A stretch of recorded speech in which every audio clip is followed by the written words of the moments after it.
जब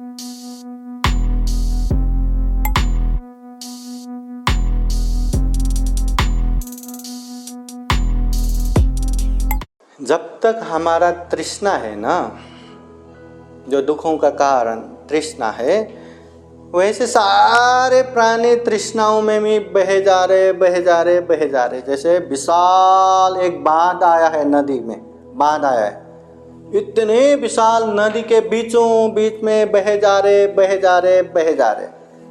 हाँ, इतने मतलब फोर्स से वो बाढ़ आ रहे हैं, ना आप इस किनारे पकड़ सकते, ना उस किनारे पकड़ सकते, न वहाँ पकड़ने के लिए कुछ चीज़ें हैं, न वहाँ कोई आइलैंड है, द्वीप है, बहे जा रहे। वैसे ही तृष्णा में बह के बस प्राणियों का क्या जन्म हो रहा है, फिर मर रहा है, फिर जन्म हो रहा है, फिर मर रहा है, फिर जन्म हो रहा है, फिर मर रहा है। ये भव चक्र बस चलता जा रहा है, जिसका कोई अंत ही नहीं है, बस चलता जा रहा है। जन्म हो रहा है, प्राणी मर रहा है, प्राणी का जन्म हो रहा है, फिर मर रहा है। कोई भी जन्म में हो, कोई भी चाहे पशु पंछी जीव जंतु किसी में भी हो, जन्म हो रहा है, फिर मर रहा है, जन्म हो रहा है, फिर मर रहा है। ये दुख चक्र, ये भव चक्र चले जा रहे। अब जब हम ये दुख के कारण, जो मूल कारण तृष्णा है, तृष्णा को खत्म करेंगे तो प्राणियों का जन्म तो हो रहा है, पर मृत्यु होने के बाद फिर से जन्म नहीं होगा। तो मतलब ये जो भव चक्र अब धम्म चक्र में परिवर्तन हो गया, ये दुख चक्र अभी धम्म चक्र में परिवर्तन हो गया। एक बार धम्म चक्र में परिवर्तन हो गया तो प्राणियों का ये जन्म होना मरना, फिर से जन्म होना मरना, फिर से जन्म होना मरना, ये सिलसिला टूट जाता है। इसलिए जब तक हम ये तृष्णा खत्म नहीं कर सकते ना, अनलिमिटेड हमारा यही सिलसिला चलता रहेगा। मतलब जन्म होना मरना। सिद्धार्थ बोधिसत्व, ये जो सिद्धार्थ गौतम बुद्ध है ना, जब दीपंकर बुद्ध के सामने सुमेध ऋषि होके बुद्ध से मिला था ना, तभी के तभी वो दुख मुक्त हो सकता था, तभी के तभी वो अरहत हो सकता था। इतना मतलब पावर था उसमें, इतना मतलब ज्ञान, इतना पुण्य तभी था। दीपंकर बुद्ध के समय में जब सुमेर ऋषि हुआ था तभी था, है ना। पर उन्होंने मैं खुद दुख मुक्त होके नहीं बैठूंगा, जिस तरह दीपंकर बुद्ध सारे लोगों के कल्याण करके बैठे, वैसे ही मैं भी बुद्ध बनूंगा, मैं भी सबका हित कल्याण करूंगा। तो उन्होंने बुद्ध का रास्ता चुना, है ना। दीपंकर बुद्ध के सामने मैं भी बुद्ध बनूंगा करके प्रार्थना करने के बाद, है ना, अभी बुद्ध ने भी हाँ ये भविष्य में बुद्ध बनेगा करके आशीर्वाद दिया। तो तब उन्होंने सोचा कि बुद्ध होने के लिए क्या करना पड़ेगा। पहले के बुद्ध लोग क्या करते थे, अच्छा दान पारमिता पूर्ण करते थे, फिर शील पारमिता पूर्ण करते थे, फिर निष्क्रम पारमिता पूर्ण करते थे, फिर वीर पारमिता पूर्ण करते थे, फिर प्रज्ञा पारमिता पूर्ण करते थे, फिर शांति पारमिता पूर्ण करते थे, फिर सत्य पारमिता पूर्ण करते थे, फिर अधिष्ठान पारमिता पूर्ण करते थे, फिर मैत्री पारमिता पूर्ण करते थे, फिर उपेक्षा पारमिता पूर्ण करते थे। ये 10 पारमिता, फिर 10 उपपारमिता, फिर 10 परमथ पारमिता, ये 30 पारमिता पूर्ण करने के बाद बुद्ध बनेगा। वो सारा जानने के बाद अभी वो पारमिता पूर्ण करने के लिए उन्होंने चर्या किया। तब से बुद्ध बनने के लिए 4 लाख असंख्य कल्प तक उन्होंने जन्म लिया। कितना? 4 लाख असंख्य कल्प, जिसका गिनती तक नहीं आता, इतने जन्म लिया। जबकि तभी दुख मुक्त हो सकते थे, मगर बुद्ध बनने के लिए इतना, जो बुद्ध बनने वाला है उन्होंने तो इतना मतलब बुद्ध बनने के लिए इतना जन्म लिया, तो हमारा तो कोई गिनती ही नहीं है। हमने तो बुद्ध बनने के लिए वो प्रारंभ ही नहीं किया होगा, दुख मुक्ति के लिए प्रारंभ ही नहीं किया होगा। हमारा जन्म तो कितना कितना कितना दुनिया में कितने प्राणियां हैं, अनगिनत प्राणी। पर जब मैत्री की बात आता है ना, तथागत बुद्ध मैत्री की उपदेश देता है कि सबको समान रूप में व्यवहार करो, सबको अपना समझ के व्यवहार करो।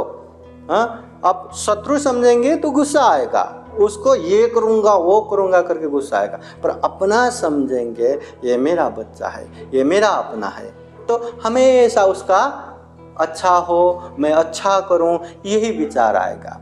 तो तथागत बुद्ध ने मैत्री का उपदेश देते समय एक मैत्री ऐसे भी देते हैं, इस अनमतज्ञ संसार में, अनंत ये संसार में हम जन्म हुए मृत्यु हुए, जन्म हुए मृत्यु हुए, ऐसे सिलसिले में कोई ऐसे प्राणी नहीं रहेगा, याद कीजिए, कोई भी ऐसे प्राणी नहीं रहेगा जो हमारा माता न बना हो, जो हमारा पिता न बना हो, जो हमारा परिवार न बना हो, जो हमारा पुत्र पुत्री न बना हो, जो हमारा अपने न बना हो।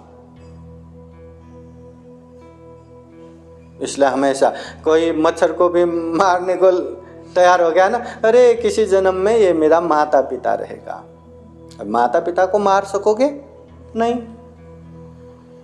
कुत्रिया को लात मारने से पहले समझो ये किसी जन्म में मेरा माता पिता रहेगा। इस तरह सारे प्राणियों को मैत्री रखना चाहिए, समान व्यवहार करना चाहिए, सबका कल्याण हो, मंगल हो करके वो करना चाहिए। मतलब इतने जन्म हुआ रहेगा हमारा जिसका गिनती तक नहीं, और फिर भी ये भव चक्र धम्म चक्र में परिवर्तन होने का वो आशय नहीं दिखता। इसलिए बुद्ध ने वो धम्म चक्र बनाने का मार्ग बताया है। तुम में ही किचंगा तपो अखा तारो तथागता। बुद्ध ने रास्ता दिखाया है, चलना हमें है। एक तो वो रास्ता पता ही नहीं चलता, चलेंगे कहाँ पे? अब पता चला, बुद्ध उत्पन्न होने के बाद बुद्ध ने कितना पारमिता पूर्ण करके, कितना मेहनत करके बुद्ध ने वो रास्ता पता लगाया और लोगों को बताया। लाखों करोड़ों लोग उसमें चल के मुक्त भी हो गया। बारी हमारी है, हम भी चलेंगे, भले ही आज ना हो, मगर ये समय आएगा कि हम भी दुख मुक्त हो, या कम से कम आने वाले मैत्रेय बुद्ध के समय में मनुष्य होके उनके सामीप्य में भी रहा तो दुख मुक्त बनने के लिए बहुत आसान रहेगा। मनुष्य होना उस समय, मनुष्य नहीं रहा तो कोई भी प्राणी योनियों में वो दुख मुक्त नहीं हो सकता, आसान नहीं होगा।